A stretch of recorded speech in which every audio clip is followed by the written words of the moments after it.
Di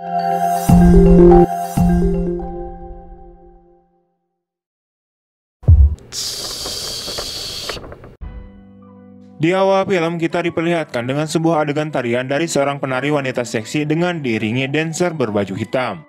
Acara tersebut berlokasi di suatu sekolah. Setelah acara selesai, terlihat seorang bapak-bapak yang langsung berdiri dan sepertinya tidak menyukai acara itu, Wak. Ia kemudian keluar dari ruangan acara itu untuk mencari angin yang sepoi-sepoi. Karena memang ia sepertinya redang banget. Tanpa disengaja, ia melihat kelebatan dua orang cewek cowok yang lari dengan cepat, yang membuat dirinya penasaran. Ia pun mengeluarkan jurus soniknya dan mengejar kedua orang tersebut. Akan tetapi, ia kehilangan jejaknya. Sejenak ia pun berpikir, kemana larinya si dua orang tersebut? Pas ngelihat ke lantai 2, ternyata dua orang tersebut itu ada di sana. Ia pun langsung mengejarnya lagi ke lantai atas, dan saat menaiki tangga, ia tiba-tiba mendengar suara pemersatu bangsa. Akan tetapi, lagi-lagi ia kehilangan jejaknya. Yang dia temukan hanyalah sebuah sepatu milik si penari tadi yang tertinggal. Keesokan harinya di sekolah, terlihat salah satu murid lompatan untuk memberitahu teman-temannya bahwa ada murid-murid yang kepergok mantap-mantap dengan bu guru yang seksi, di mana kejadian tersebut adalah kejadian yang tadi malam, Wak. Para siswa satu sekolah pun akhirnya berbondong-bondong untuk mengintip ke ruangan auditorium. Dan benar saja, salah satu guru tersebut terlihat sedang menghukum beberapa murid dengan alat-alat yang sangat lengkap. Udah kayak mau tawuran aja nih guru, bawa alat-alat ngadu fisik lengkap banget beh. Sebelum kejadian itu, film pun mundur ke 1 bulan yang lalu untuk mengetahui apa sih yang sebenarnya terjadi dan gimana sih terjadinya acara dan kejadian tersebut. Diawali dengan seorang guru yang sedang menyuruh beberapa murid untuk menghapus gambar dirinya di tembok. Guru ini bernama Chan. Ia adalah guru BF di sekolah tersebut, yang memang ia sangat keras dan disiplin. Dengan instingnya yang sangat kuat, ia tiba-tiba saja memanggil siswa yang terlambat. Ia menyuruhnya untuk berhenti dan benar saja, si pria cungkring ini membawa sebungkus udu di sepatunya. Beralih ke scene yang lain, terlihat wanita sedang mengendarai sebuah mobil dengan kecepatan ngebut sekali seperti dikejar-kejar begal.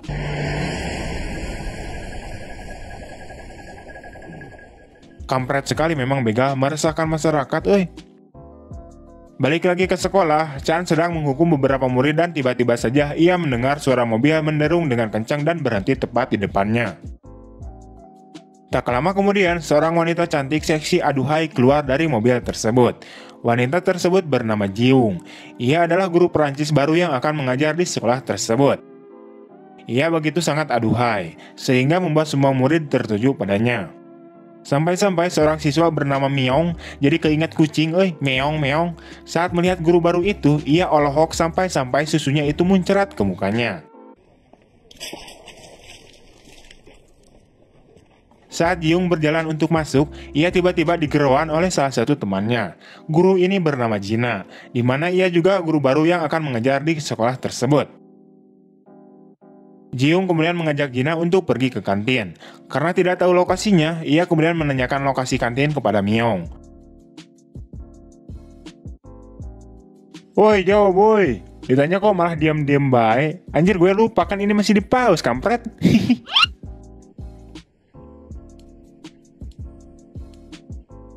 Setelah sampai di kantin, mereka merasa kantin tersebut tutup. Namun tiba-tiba saja, salah satu siswa keluar mengagetkan mereka. Setelah melihat di dalam, ternyata ada wanita yang sedang merapihkan dirinya. Menurut dugaan Jiung, mereka itu habis bercocok tanam. Tapi menurut gue juga begitu sih. Murid yang keluar dari kantin itu bernama Tayo. Kita sebut saja Hey. Hey Tayo, Hey Tayo. Tapi bentar dulu nih. Ini kok mukanya si Tayo kok mirip Boy William ya? Apakah mereka bersaudara? Gue kagak tahu anjir. Singkat cerita, Jiung dibawa masuk oleh Guru An untuk memperkenalkan dirinya kepada semua siswa.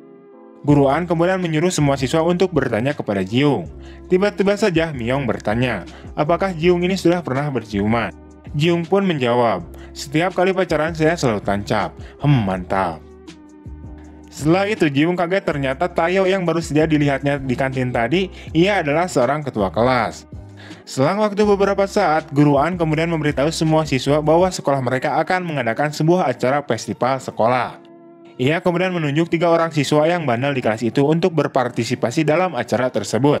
Tiga orang siswa tersebut adalah si Tayo, si Jaesung, dan Myong.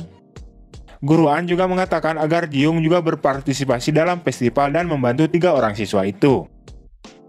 Setelah pelajaran selesai, Jiung mengadakan rapat dengan ketiga siswa itu, namun si Tayo tidak datang. Jiung kemudian mengusulkan kepada mereka bahwa festival kali ini harus berbeda dari tahun-tahun sebelumnya.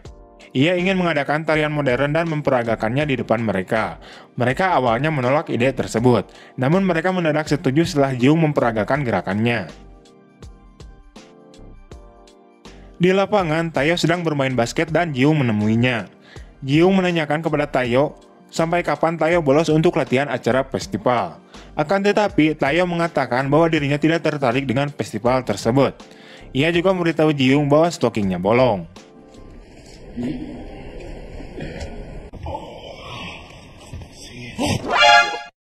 Saat Chan dan pengurus yayasan sekolah sedang berjalan, mereka melihat Jiung sedang melatih tari muridnya itu.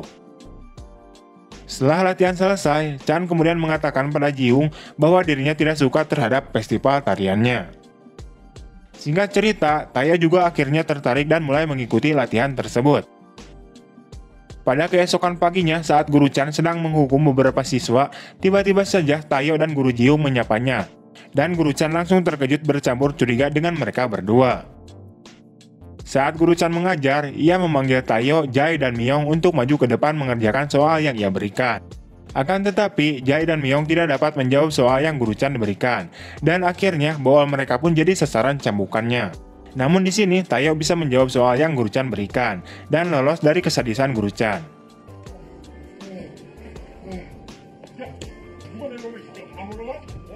Setelah pelajaran selesai, terlihat beberapa murid sedang duduk di toilet. Di sini mereka membicarakan tentang Guru Chan yang mukanya ngeselin. Salah satu murid kemudian mengatakan bahwa si Tayo hebat bisa mengerjakan soal yang diberikan Guru Chan. Namun tiba-tiba saja, Guru Chan muncul dan mereka pun terkejut rewas. Ternyata Guru Chan mendengar pembicaraan mereka.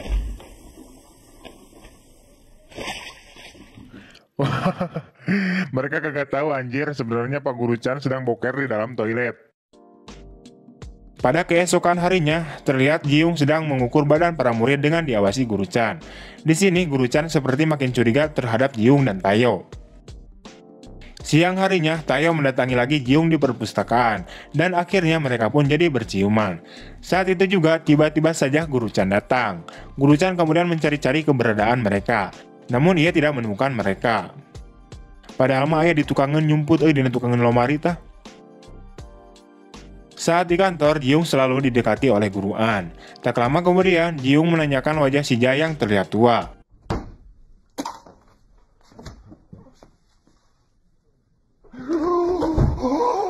깜짝 놀라서 나자빠질 뻔했거든요. 누구 아버님이세요? Guru An kemudian menjelaskan bagaimana bisa Jae terlihat tua seperti itu. Ketika ia bertemu dengan orang tuanya Jae, mereka mengatakan bahwa pada saat Jae kecil, mereka memberikan Jae sebuah ramuan obat herbal.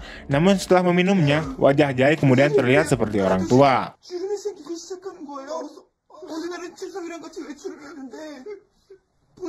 부작용을 일으킬 줄 누가 알았겠습니까?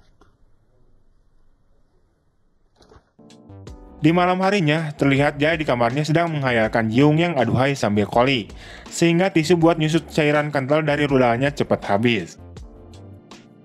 Pada keesokan harinya di perpustakaan, Jae menemani Jiung mengobrol. Karena Jiung merasa pegal-pegal linu, Jae menawarkan dirinya untuk memijatnya. Saat sedang memijat, Jae lagi-lagi menghayalkan berfantasi dengan Jiung dan membuat rudalnya berdiri dengan tegak. Namun ternyata Guru Chan datang dan mendengar sesuatu. Ia kemudian membuka pintu perpustakaan dan nyiduk Jiung dengan Jae yang sedang melakukan sesuatu. Jiung kemudian menjelaskan bahwa Jae sedang membantunya untuk memasangkan kancing bajunya yang terbuka, dikarenakan tangan Jiung sedang kotor. Setelah pulang sekolah, Jae menyadari ada yang salah dengan rudalnya, yang semakin membesar lantas ia berkonsultasi ke dokter. Akan tetapi dokter tersebut terkejut dan mengejar Jae bahwa ada penemuan besar. Di tempat lain Jae juga berkonsultasi, namun masih saja tidak ada hasilnya. Singkat cerita, setelah selesai sekolah, Jae ditawari Jiung untuk menembeng. Jae yang tertahan karena melihat paha Jiung, rudalnya kemudian beraksi. Ji-young yang melihat itu, ia kemudian tertawa dan meresponnya. Tiba-tiba saja Guru Chan meluncur dari arah belakang dengan motornya.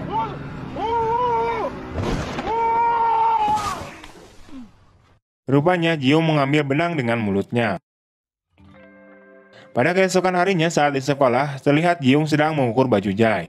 Akan tetapi karena Jae tidak nahan diraba Ji-young, alhasil rudalnya membesar dan berdiri dengan tegak. Sementara itu beberapa murid yang melihat itu, tiba-tiba saja salah satu dari mereka mendekati Jae. Dengan wajah gemesnya ia merosotkan celana Jae. Jahil pisan kampret.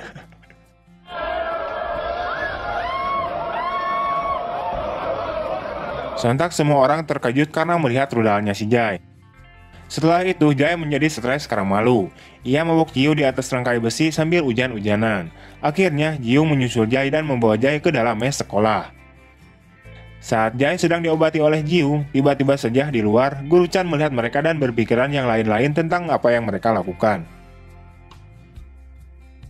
Singkat cerita, sekarang giliran Myeong yang mendekati ibu guru Ji-young.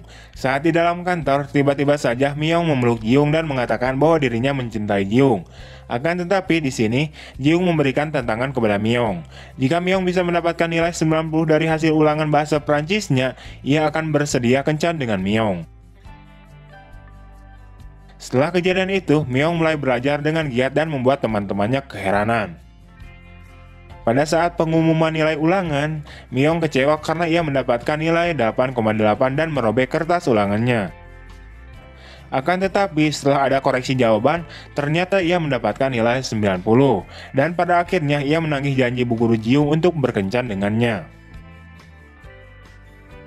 Pada keesokan paginya di sekolah, Guru Chan tiba-tiba datang menemui Ji-young. Dan ternyata selama ini Guru Chan juga menyukai bu guru Ji-young. Ia mulai mengungkapkan perasaannya pada Ji-young, akan tetapi caranya salah. Sehingga Ji-young merasa ilfil pada Guru Chan.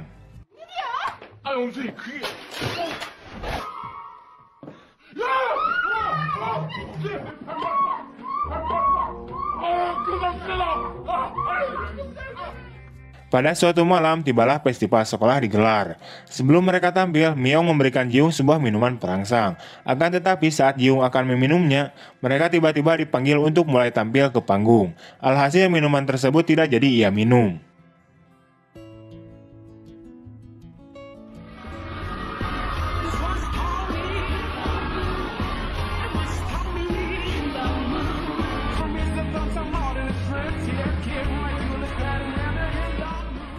Setelah acara selesai, terjadilah adegan di awal film tadi, Pak.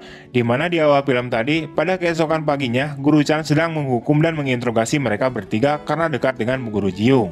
Guru Chan tersebut memukuli ketiga murid itu dengan harapan salah satu dari mereka mengakui perbuatannya.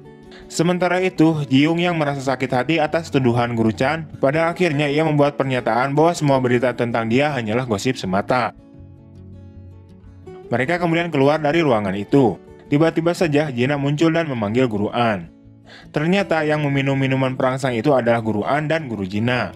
Setelah selesai meminumnya, nafsu bermantap-mantap mereka pun sampai pada puncaknya. Dan ternyata yang ketahuan melakukan wik-wik oleh Guru Chan pada malam itu sebenarnya adalah mereka yang ngumpet bergelantungan di tiang bangunan.